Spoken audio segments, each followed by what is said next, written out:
Bienvenue à toi. Si tu es ici, c'est que tu ressens peut-être l'envie d'aider, de guider ou même de devenir cartomancienne. Et si je te disais que tu pouvais lire les cartes pour quelqu'un, même si tu es débutante, aujourd'hui je vais te montrer comment utiliser l'oracle du miroir, non pas pour toi, mais pour accompagner une autre personne, parce que tirer les cartes, ce n'est pas deviner l'avenir, c'est savoir écouter et traduire les messages. Comme tu pourras le constater, l'oracle du miroir est un excellent outil pour commencer parce que il te permet de développer ton intuition tout en restant ancré. Lorsque tu l'achètes, tu as donc sa boîte de rangement, les 53 cartes, un livret. Ces deux cartes-là, je te les expliquerai un peu plus tard. Quand tu achètes l'oracle du miroir, effectivement, tu peux le ranger dans sa boîte. Tu as donc les 53 cartes et un livret où tu as la possibilité de voir chaque carte et son interprétation. Mais bon, c'est pas quelque chose qui m'a attiré systématiquement pour pouvoir comprendre cet oracle. Parce qu'effectivement, c'est une aide, mais voilà, il n'y a rien de plus, hein, d'accord?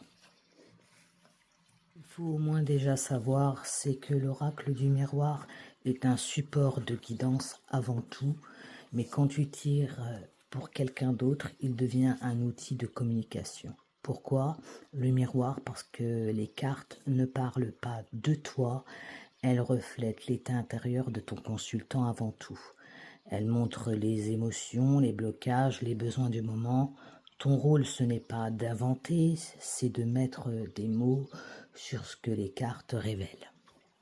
Comment faire un tirage à quelqu'un? Je ne vais pas te montrer tout de suite les différentes méthodes puisque c'est une première vidéo.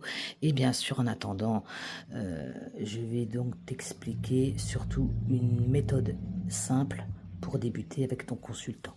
Tu as été jusqu'ici, c'est que ça te plaît, donc n'hésite pas à t'abonner s'il te plaît, et puis à mettre un pouce, ça m'aidera à évoluer aussi au niveau de la chaîne, puisque on continuera ensemble à évoluer avec les cartes du miroir déjà dans un premier temps. Tu saches avant tout, c'est que la méthode la plus simple pour débuter, c'est demande une question claire. Par exemple, qu'est-ce que tu dois comprendre dans ma situation? D'accord? Tu fais le mélange du jeu ou par le consultant, mais moi la plupart du temps le consultant ne touche pas les cartes, hein, parce que sinon l'énergie du consultant effectivement peut aider, mais ça implique aussi tout autre chose qu'on aura l'opportunité de voir dans une prochaine vidéo.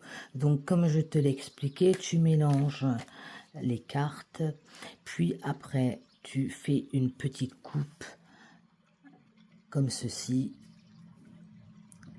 et puis où tu demandes à ton consultant le nombre de cartes choisies, ou tu peux très bien faire comme ceci, et lui il désigne une carte par exemple, tu la tires, comme là l'instabilité bien sûr, t'observes et t'interprètes.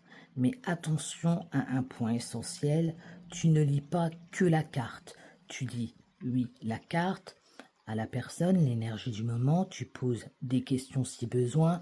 Est-ce que ça te parle? Tu ressens quoi en la voyant? Une bonne cartomancienne ne parle pas toute seule. Elle crée systématiquement un échange. Comme j'expliquais, donc, elle crée un échange, puisque là, on parle de lecture de cartes et non pas de capacité. Voir aussi l'erreur des débutants, puisque la grosse erreur est de vouloir avoir juste. Ce n'est pas pour prouver quelque chose, tu es là pour aider à comprendre. L'oracle du miroir ne sert pas à prédire, il sert à éclairer, et parfois une seule carte bien explique mieux qu'un tirage complet. Et puis en tant que débutante, j'ai pu constater que au moins 90% quand tu commences la cartomancie, eh bien, t'es jamais prête, t'es jamais sûre. Mais la vérité, c'est que tu ne seras jamais prête à 100%. Tu deviens cartomancienne en pratiquant, pas en réfléchissant.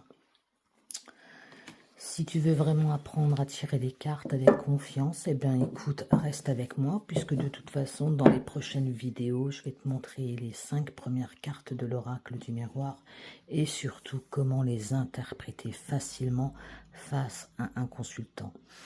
N'hésite pas à t'abonner pour ne rien rater et rappelle-toi, tu n'as pas besoin d'être parfaite, tu as besoin juste de commencer. Je te dis donc à très vite dans une prochaine vidéo.